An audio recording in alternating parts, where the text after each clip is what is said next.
Hello and welcome to Movie Nights, and I'm once again joined by Ed and Odysseus, and today we're going to be discussing a film called Miss Bala, film from 2019, which is currently available on Netflix, and it's actually a remake of a Spanish language film, and it's the sort of story of a woman who becomes involved in drug smuggling cartels and police, all kinds of excitement.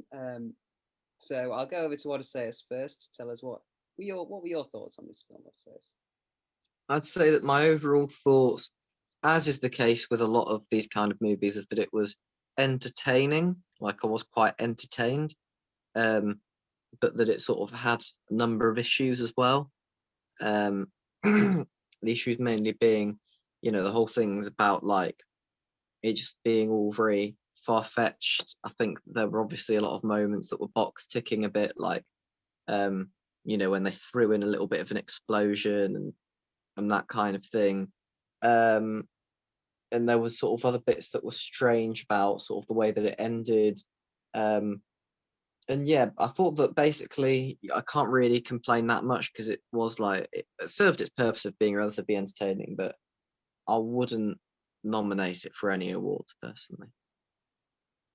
Yeah, how about you, Ed? I'm quite similar. I actually usually I'm very much not a fan of these types of films, but I ended up enjoying it a bit more than I thought I would. Uh, if for no other reason than I don't know, it didn't try to, I suppose, glorify the cartel, which a lot of these films tend to do, uh, and it had quite a nice message at the end where she was like, autonomous or whatever. But in order to actually get there, I think Oddy's right. There was so many problems. It was very far fetched, um, and yeah, it was entertaining. I suppose it probably helped by the fact that it was quite short. Uh, but what about you, Albert? Yeah, I'm a bit. I did find it reasonably entertaining, but I wasn't that much of a fan of it really. I didn't think that. I thought one of my biggest problems was that the central character wasn't really that good. And I didn't really feel like I connected to her that much. Like if you try and think about like what her actual character traits were at the beginning versus at the end of the film, it's She's almost scared. like yeah, she was a normal person at the beginning, and then like was able to use a gun and shoot people by the end. Like wasn't really you just didn't really get to know her character that much because basically she spent the entire movie either being scared or you know not really doing that much really, having to be explained the story by other people. So I think that was my main problem with it, that I just didn't Yeah, find it that compelling, the same main story. But I've certainly I seen it. agree. I read somewhere that this was like um, people were saying that it was very Breaking Bad-esque, and I can see where they're coming from. The whole idea that yeah, you get this normal person, and then you, through a series of circumstances, they change into sort of a.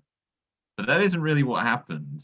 Like pretty much all that happened was she, like you say, she got good at shooting, but she didn't really go through any sort of like growth or change other than No, that. well, if you think about her at the beginning of the film, what actual characteristics does her character have? How would you describe the character of Yeah, whatever she's Gloria at the she beginning? likes her friend. That's about it. Yeah, she likes the friend and the kid of the friend. She seems like a generally nice person, for what we can tell. Mm. But that's about it, really. She doesn't really have any other motivations involving the story besides wanting to help her friend. Like, Yeah, and you only get about like 5 minutes where she's like working as like a makeup artist at the beginning, and she sort of Mm. seems a bit unhappy with that, but then is just I don't know. That was just my thoughts really. I just didn't really feel like I really connected that much. Yeah, I think that's actually quite a fair point. I'd also be interested to know what you think in with the same kind of like frame about the sort of I guess maybe the second main character who's the guy who like sort of says he'll spend a lot of time with her and the guy in the gang basically that Yeah, sort of yeah. works with her.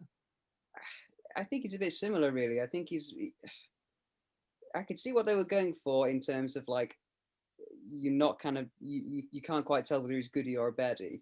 But again, he wasn't really that compelling to me either. Like just like Hmm. classic, most of the time he was just doing the gangster character that I've seen many times before. Um, and then yeah, he just reminded me a lot of another film that we talked about, 365 Days at times, although it wasn't quite as funny as 365 Days, but it's still It's a real romp, a real comedy romp that was. yeah, that's pretty funny. But yeah, I just felt like some of those characters are just like the classic stereotypes of like Mexican cartels and the police guys are such like, oh, here's the American police guys. I don't know, like just felt like a Yeah. It was story. very cliche. Just, I feel like with this kind of story, you either want like a good character story, like a character study, or something that's like an actual action film, you know, like a Taken or something. But because the character's not that compelling, and then the action isn't even that good really either, like you're getting the best of neither worlds really. Yeah, I I thought there agree. were also, I'd also say, yeah, there were issues with some of the action, like the way in which, I mean, you know, certain people, maybe even people on this podcast will say to me, shut up, it's a movie. But for me, it just annoys me a bit, like that bit when they were just completely in the open with Yeah, like no, that does annoy me everyone too. pointing their guns at them. Yeah. And like they just magically don't get shot. And also the idea that like the guy that's supposedly looking after Gloria, the way that he runs over as if that would in any way help someone that's fully physically able, like they could just run themselves, like you didn't need him to try and run over, Yeah, and then yeah. at Well, the point that he I think gets shot. something like that And is also is a lot about how it's shot and how it's, you know, how directed and put together. You know, like a good action film will have a big crew who work on like making it looking as realistic as possible. Something like the John Wick films are a good example of where they spend a lot of time like working out how it looks. You know, it doesn't have to be 100% realistic as if this would really happen, but it also has to be at least look good. Whereas this, I know the director, interestingly, was directed the first Twilight film. Now I have to say I'm not entirely an expert on the Twilight film, but I don't exactly associate them with like brilliantly shot action scenes.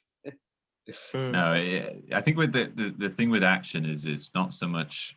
You definitely don't have to be realistic. I think we're well past the point where we need every action film to be like super realistic. But the most important thing in my mind about action is conveyance, which a lot of Hollywood films really stumble about at, especially when you add lots of cuts. Yeah. You need to show clearly, you know, what the action is, who's in danger, who's got the upper hand, that sort of thing. The one shot that really annoyed me in the scene that you're talking about, where they're just shooting at each other, basically, they're all in the open. The DEA guys have the elevation, so really they should just be able to pick them all off, no problem. But like, you know, cover doesn't really mean anything when you're higher up. Like, and the other guy like shoots the grenade launcher at the window, and there's just no like, you don't see the grenade, you just see the explosion. Like all this stuff adds up to being very flat, I would say. I also just want to Yeah, go on. I also just want to throw in how like I guess little effort went into the ending. Like the fact that, like, I'm not saying that we wanted to see, oh, you know, the whole playing out of the aftermath and stuff, but I just thought that it was really like lazy how she's obviously suspected of bombing a place and getting involved in a gang, some of which she sort of did in some ways. But like magically, I can't even remember what exactly it is she says. Oh yeah, was it that they I were want to going be to get cleared him of to all work for the charges. CIA? And Yeah. then she's magically released, and she goes back to her friend, and the little boy's released, which actually has no explanation to how that happens. It's No, not he's just mentioned really fine. by Yeah, anyone. yeah, And so it's basically just sort of magical ending that, yeah. and I just think, yeah, I just thought the ending was really lazy, actually. Yeah. I agree completely. Yeah. Well, I again, yeah. like Albert says, I feel like this would have made an interesting, like, sort of character study story, and that's clearly what they were going for. It's the whole like it's the description of the film. It's like, oh, what would you become if you needed to save your friend or whatever. Like, it's quite an interesting like psychological, I suppose, evaluation of like how far would if you were in her shoes, like what would you do? But like the problem is that it doesn't really answer that question because, like we said, she doesn't change. She just sort of gets everything anyway. She still doesn't like the cartel at the end. She still isn't very different to how she started. She didn't really do anything that bad. Like it's, the way that it was setting itself up, I was thinking like, oh man, how's she gonna like get out of this one, because what is she gonna have to do basically? Maybe it sounds a bit crass, but I found it a bit weird that at no point she has to like sleep with the guy or whatever. Like this is the cartel we're talking about. Like within day two. They never really explored their relationship in that much depth, really. Like No. they just have the cliche scene where he's teaching her to shoot the gun, and then she could have the opportunity to shoot him, but she doesn't, which is like one of the worst like possible scenes you could have in relation to this. I bet 365 Days had a scene like that, and that's what I think. I mean, a lot of bottom level. I mean, the one thing I'd say is I think that like the shooting scene isn't great. Although in fairness, it's worth pointing out that they're being watched by the other guy, so it's not even properly like that scene. Because she doesn't really have the freedom to shoot him because she knows she'd get shot anyway. And also, I'd just mention because you mentioned about the sort of the sexual element of it. Like they have that scene where he makes her strip off a bit, but then gets stopped. And she doesn't even take her bra off. Like I'm not trying to say like I needed to see this. I'm just saying like, in order to have this portrayal of the cartel in a film with these like violent, sexually repressed psychopaths, like it's just not realistic that they would just leave her alone. Like I don't know, and it doesn't explore her character at all when she doesn't have to make any sort of sacrifices. Yeah. I mean, the biggest thing for me was like halfway through when the girl takes the fall for her. Yeah. And she doesn't really seem all that fazed by it. I mean, she seems fazed by the fact that she's dead, but not so much by the fact that she was the one who caused it. Yeah, that's completely her fault. But yeah. And I'm not saying that this would have been a smart decision or that I'm not saying that I would have done things differently, but I feel like I was waiting for her to say, no, guys, it was me. Like I feel like a person that's not a sociopath would at least consider that. Yeah. You know what I mean? So I thought that was going to lead to some sort of character development, but it didn't really. Actually, just one thing that I sort of wanted to throw in as well that's just occurred to me is I think that because I mentioned how the ending sort of comes out of nowhere and is quite lazily constructed. I also think that like the ending before the ending, the same could be said for. Like I sort of touched on it earlier, but just the sort of way that like suddenly, like how her friend is also being kidnapped by the gang and how like it's just all just blurs into one suddenly out of nowhere when originally she was on the side of the gang and they were going to get them out. Like I think that's also just thrown together a bit. Yeah, it's all very hashed together, that part. Yeah, and the fact, I think it would have been better if, the guy that she sort of has to try and seduce, and then she warns him that he might be getting shot. It might be better if they'd have introduced his character a bit more earlier. I think they kind of did in the party scene, but I wasn't really certain if he was the same guy or not. He was in the very... That's the thing, he said he was the chief of police. Yeah, it was just slightly confusing, like, into what... That was very strange. And then... Yeah, that was all very muddled, and but my biggest thing is like, why did she want to spare the guy to begin with? Like, why did she even, other than the fact that obviously she wanted to screw over the cartel? I guess that was the main reason. I just answered my question, but in a weird way, it seemed like she almost wanted to save the guy.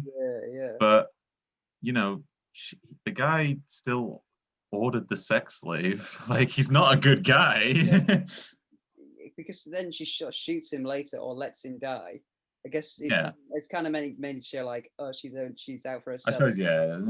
But it's still. But again, it's a confusing way of setting that all up at the end. Yeah, maybe this is the kind of thing that would be better off as a TV show or something.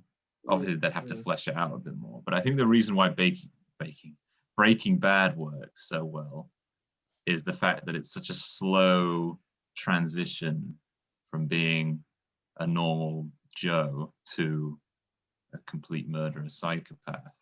Like, and it's all believable because you see all the shit he goes through. But realistically, she didn't really go through that much struggle, and it all happened so quickly that she didn't really have time to develop as a character. That's my biggest problem with this. Yeah. Just before we, Okay, so just should before we we move into? Sorry. oh, go on. Well, I have one thing to say. No. I was only going to say, just as an interesting point, this is obviously a remake of a Spanish language film we mentioned, and when I was unable to actually find the Spanish version online anywhere. Otherwise, I might have tried to check some of it out just to have an interesting comparison. Um, but the original version is actually set in Mexico too, which seems like an odd choice. I'm not really certain what's the need to remake it when you're. Yeah, I was thinking that too. If you're transposing where it's set, that sometimes makes things different. But as far as I'm aware, it's basically the same film but just in English. Like, it just seems like an odd choice to me to like even bother remaking it. When the original already exists. It's very strange. I feel like that's the only reason why the main guy said, "Oh, I'm an American too." Yeah. It's really the only reason. Because It's very strange they do speak decision. Spanish, or like, there's no reason that they wouldn't be speaking Spanish. There's no reason why they wouldn't all speak Spanish to each other all the time, really. Like, Exactly. other than the fact that she's American, like, but she still can speak Spanish to some extent. But Yeah. I just thought it was worth bringing up quickly that, like, I thought actually that original was actually set in actual Spain, and that it was transporting it from Spain to Mexico. But actually, it's not. It's when I looked at it, they're both just set in Mexico anyway. So Yeah. it's just odd. Just make it more marketable. That's the only reason. Yeah, I guess Put Jane the Virgin as the main character. because it's easier to sell if it's in American than it is, if it's in English than it is in Spanish. Yeah, exactly. Sorry, Ody, what were you saying? Yeah, go on, Odyssey. And I was going to say, should we move to our sort of final summary and star rating? Yeah. I'll ask you first, and Odyssey. What would you give this film? I'll give it. I think that it's entertaining, but it pretty much is bad in every other element. So I'm gonna give it a harsh 1.5 stars. Damn. How about you? It's actually harsher than mine for once. I'm gonna give it a 2, which is sort of my rating for enjoyable but very generic Hollywood standards. You'll see this everywhere type thing. Yeah. Could have been. I feel like it could have been a lot more. Could have been a lot more interesting, especially with the fact you have like a female as the main lead. It's a bit disappointing, really, but hey ho. Yeah, I'd be pretty similar, to be honest. I think I would give it a 2 as well, just because a similar rating of like not worth a rewatch. I think, and usually anything from 3 stars above it could be worth it one of the watch at some point, but 2 stars isn't really not worth checking out. Wouldn't really recommend it that highly. It's not terrible. Might be worth one watch. Not terrible, but probably not worth your time, really, unless you've got lots of free time. I think there's a lot of better films that tackle a similar subject but do it better. Like 365 Days. Just as an example. Yeah. Right. All right. Okay. Well, thank you again for listening, everyone, and we'll be back soon.